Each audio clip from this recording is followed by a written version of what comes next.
Hi, I'm Vicki Howie of ChakraBoosters.com, the creator of Chakra Boosters Healing Tattoos and the Chakra Life Cycle System. And today I'm coming to you from windy Grand Canyon. And oh, it's beautiful and sunny here. And I just want to talk to you about 3 chakra myths that it's time to get rid of, to break through. And I need your help on this because myths tend to persist, right? And I need you to get out there and tell people these things just are not true. Okay, myth number 1, your chakras are open or closed. Okay, that's so silly. Your chakras are not like an on-off toggle button. They're not like the lights in a room that you can turn on or turn off. I guarantee you, if you're watching this video, your chakras are open. If you're alive, your chakras are open. Okay, the question is, how open are they? Are they teeny tiny open or are they really open? Your chakras are wheels of energy, spinning wheels of energy. The word chakra actually means wheel in Sanskrit. Sanskrit is the language that's tied very closely to the yogic tradition, and where the yogis named a lot of things because they were the ones that discovered and worked with the chakras first. So we have a lot of Sanskrit words. The names of the chakras themselves are Sanskrit. Well, chakra means wheel. So how big of a wheel is spinning for you? I'd like you to think of it this way. You always innately have, let's say you're like a tall skyscraper with 7 floors. You innately have every one of these floors, which means you innately have everything that's in every chakra, which means you innately have it all. The root chakra deals with material things and having wealth and a good physical life. The second chakra is about having intimacy and relationships and a sex life and flow in your life and your emotions, and it goes on, right? The third chakra is about having personal power and social life and being seen and having significance and be able to get things done in your life. The fourth chakra is your balancing chakra. It's about love and connection and kindness and forgiveness and gratitude, all these wonderful things that give fuel to your life. And then your fifth chakra is about your purpose and your truth and being who you really are and who you really came here to be, to do what you came here to do. And the sixth chakra is about your wise, feminine, of having great perspective when you look at things and being able to be intuitive and psychic and have connection to your highest self. And the seventh chakra is just being connected to everything, which is all that you are, being connected to consciousness. Every one of these is open inside of you. So imagine you have all these floors, all these rooms, and how far is the door open? How much can you get into that room of spirit that is your crown? How much can you get into that room of personal power? Can you get fully into it? So think of it as a gradation in each of these areas, that first you innately have all these powers within you, all of them. Second, how open are they? Not are you deficient in some way, like it can't be fixed. No, it's ever changing. It's just a door. You can open it more. Chakras are ever changing. But stop thinking in terms of open and closed. I actually have to use the word open sometimes with search engines in order for people to find my videos, because that word is used so much. And we can talk about opening chakras more. But particularly with closed, when I use open, I don't mean they're open or closed. I don't mean like a toggle effect. And when we use the word closed, well, that one might as well get rid of. We should just get rid of it completely, because your chakras aren't closed. It's degree to which they are open. Think of it that way. And how can I open them more? The degree to which they're open, how can I open them more? And how can I keep in mind all the chakras as a system so that they open evenly so that I can be more balanced?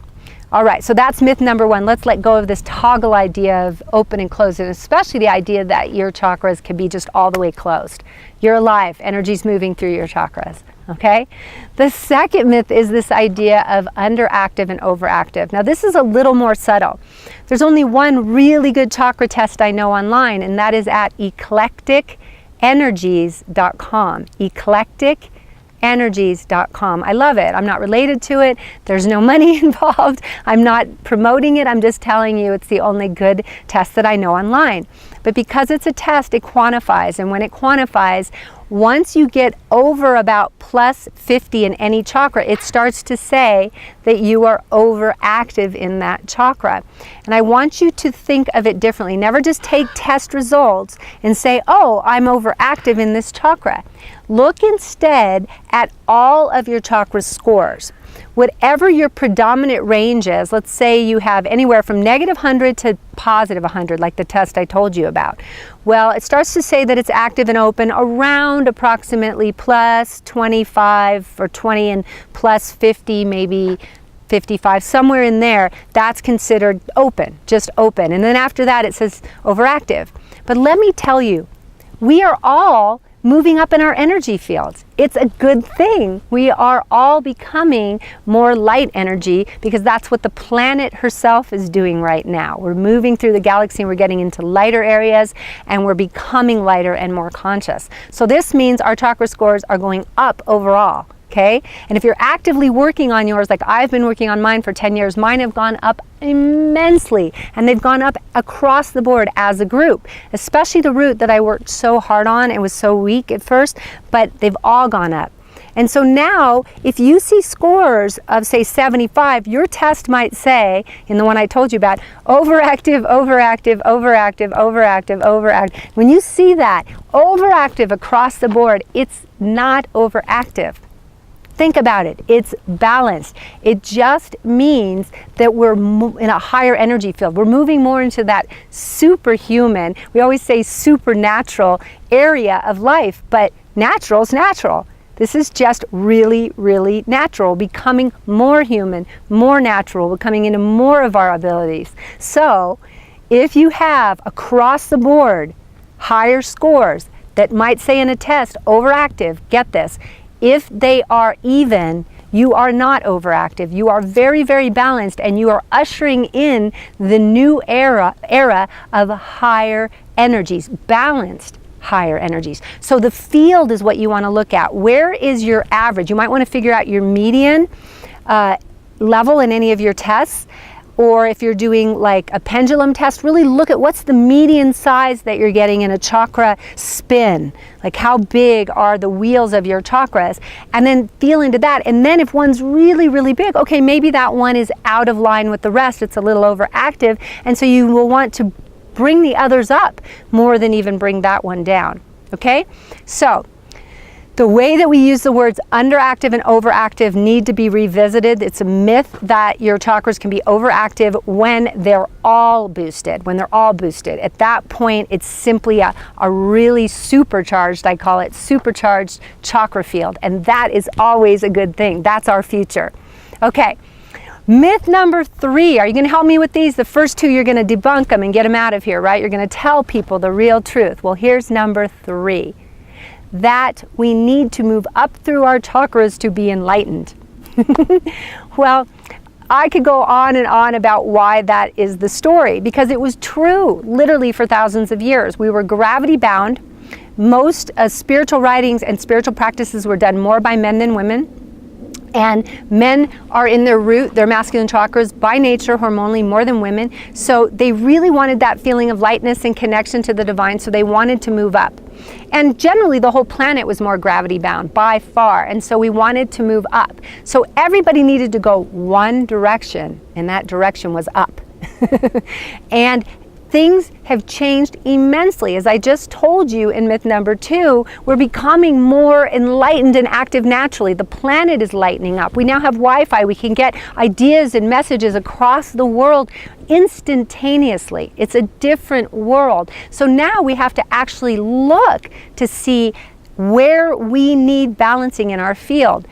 I like to say this, embodiment is what we're going for now on this planet, right?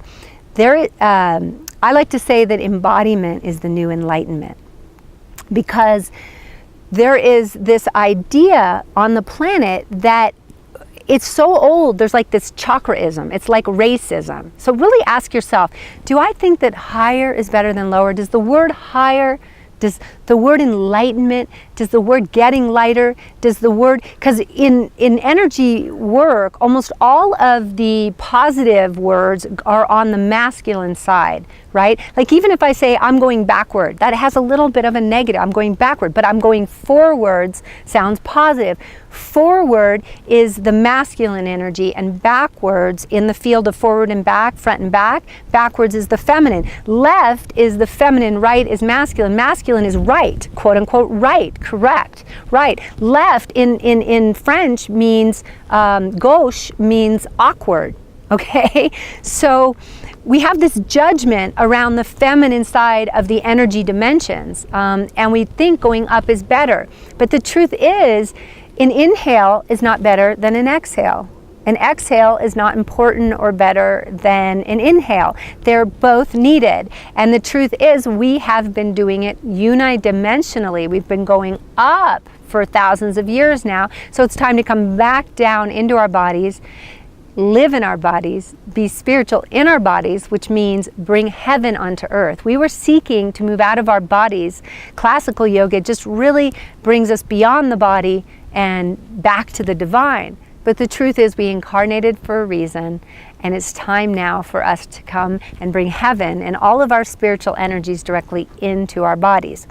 Now, let's just look at this at the most factual level. You are spiritual energy through your entire body. Your seventh chakra that so many people strive for, the sixth chakra, so many people feel they want to be enlightened and they're moving up in their chakras when they're not even grounded. So they're actually going the wrong direction in their energy work because they have this old myth, this old idea that going up is the right way to go. And there's actually a bias. Many religions stay out of materialism, which is in the root chakra, and out of sex, which is in the second chakra, the sacral, and outside, and they try, they don't succeed, but they talk about getting rid of ego and power because it's in the third chakra. But each one of those chakras is pure spiritual energy. Isn't that interesting? Your ego that resides in your third chakra, when totally healthy, totally balanced, doesn't look boastful, it doesn't look bad, it looks very self-confident, it loves others and sees the value of others, it's very, very balanced and beautiful. All of your chakras, all of your organs, all of your body, in other words, your butt, is as spiritual as your brain. So check into your own chakraism. Make sure you're not being biased against the lower chakras of your body. That's leftover classical thinking in spirituality, and it's time for us to really embrace these lower chakras so we can bring more spirituality into our day-to-day lives, more into the arena of where we connect with other people and where we connect with Mother Earth. So, you got that? Those are the 3 myths I want you to go out there and debunk. It's time for us to change our thoughts about our chakras and begin to become all that we can be, not simply as we meditate in a cave, but as we walk in our day-to-day life. That's what I want for you. I'm Vicki Howie of ChakraBoosters.com, and I wish for you a beautiful week, and I'll see you on the next video. Blessings.